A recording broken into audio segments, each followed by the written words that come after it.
I want to address two things with this comment.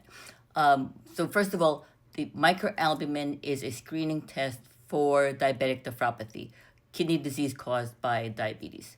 Now, when someone first has an elevated microalbumin, I will usually have them repeat it because there are certain things that can cause a falsely elevated microalbumin, including a fever, a UTI, strenuous exercise, and certain medications, certain antibiotics can do that.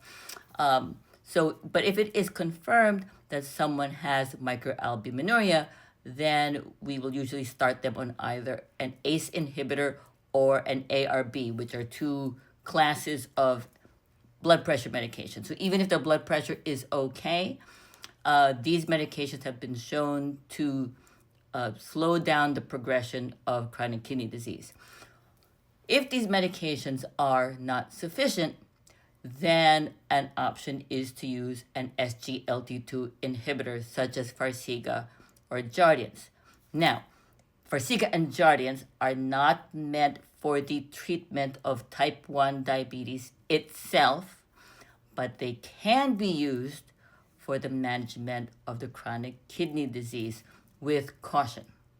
The primary concern in using the SGLT2 inhibitors in patients with type 1 diabetes is the increased risk of developing DKA, diabetic ketoacidosis.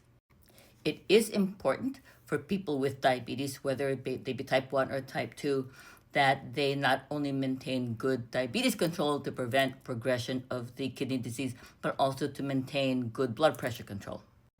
There's also some data that people with diabetes and with obesity are at also increased risk of worsening kidney disease because the fat that surrounds the kidneys can have an impact on kidney function as well. And so weight loss can also help prevent the progression of kidney disease.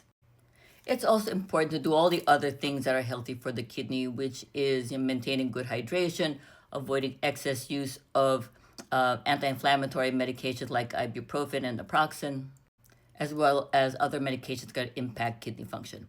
There is a medication called Kerendia that is approved for patients with type 2 diabetes and diabetic nephropathy to prevent progression of chronic kidney disease. I'm not sure why it doesn't have the indication for the treatment of chronic kidney disease in patients with type 1 diabetes, but it's not indicated in that population. But I don't see why it can't be used. It might just be an issue at this point in getting insurance approval because it's not an FDA-approved indication.